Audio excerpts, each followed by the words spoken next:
नमस्कार शागिर्दी के इस पेज में आपका बेहद स्वागत है। मैं हूं शेखर और 21 और 22 सितंबर को जो परीक्षा आयोजित की गई थी, काफ़ी दिनों के बाद, पेपर लीक के बाद परीक्षा आयोजित की गई थी। जिस तरह से 22-23 में पेपर लीक हुआ था सीजीएल को, और उसके बाद ये परीक्षा आयोजित की गई।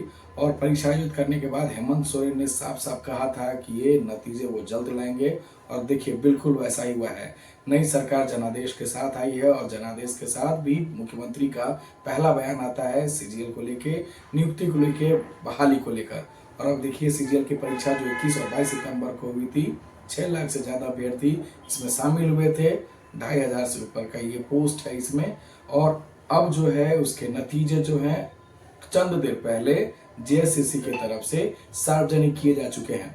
अब ये जितने भी अभ्यर्थी पास आउट हुए हैं इस सीजीएल परीक्षा में, अब उनका जो ये पेपर जांच जो है वो जेएसएससी दफ्तर में होगा। उसके लिए भी जेएसएससी ने एक बाकायदा नोटिफिकेशन के जरिए ये टाइम आउट कर दिया है कि आप आइए। 10 से 1:30 बजे तक का पहला वक्त रखा गया है और दूसरा 1:30 बजे के बाद का वक्त रखा गया है। यानी 2 पालियों में जो कुल जो सब अभ्यर्थी सफल हुए हैं उनको बुलाया जाएगा, उनके कागजातों की जांच होगी और फिर वहीं से नियुक्ति का इनका रास्ता साफ होगा।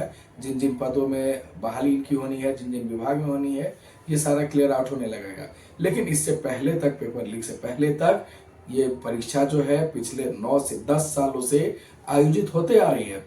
लेकिन नतीजे भी आते हैं और परीक्षा भी होती है। 3 बार से ज्यादा बार परीक्षा हो गया।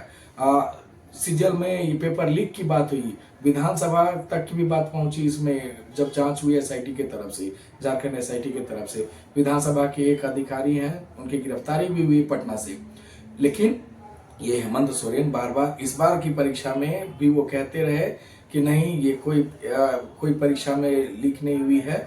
हालांकि इंटरनेट बैन दो दिनों का किया गया हुआ था मौजूदा सरकार की तरफ से, बावजूद इसके बीजेपी, बाबूलाल मरांडी, अमर बावरी हो, चाहे कोई भी बीजेपी की तरफ से नेता हो, वो सबूतों के साथ दिखाते आ रहे थे कि इस बार भी सीजीएल की परीक्षा में पेपर लीक हुआ है।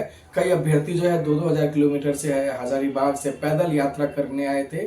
2 दिन से ज्यादा वक्त तक या जेएसएससी दफ्तर के बाहर ये अभ्यर्थी आक्रोशित रंग दिखाते रहे, धरने पर बैठे रहे।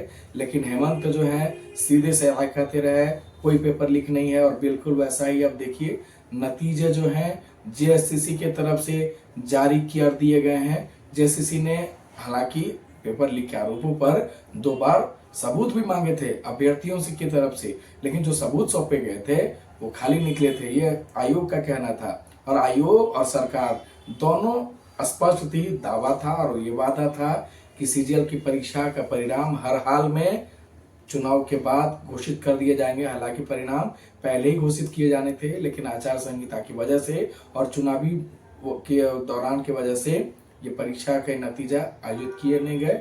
लेकिन अब स्पष्ट जनादेश है, हेमंत सरकार है, दोबारा पार्ट 2 है और युवाओं की तरफ इनका फोकस खास है। इसलिए अब देखिए पहले और के वक्त जो है सीजीएल की परीक्षा का परिणाम जो है अब जारी कर दिया गया है। बस इतना ही हमारे